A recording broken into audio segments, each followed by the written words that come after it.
Bilgen kişinin izzetini kıldım kılır. Anladın bilgen kişinin izzetini kıldım kılır.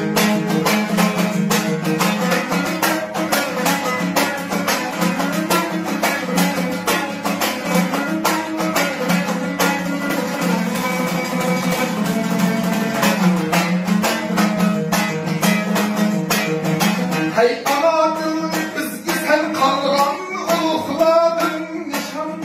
Hey anadın bizgi sen kalgan uluqladın nişan. Sen bilen ruhi isminde iftiharlandım külüm. Anladın bilgen kişinin izzetini kıldım külüm. Anladın bilgen kişinin izzetini kıldım külüm. Anladın bilgen kişinin izzetini kıldım kıldım. Anladın bilgen kişinin izzetini kıldım kıldım.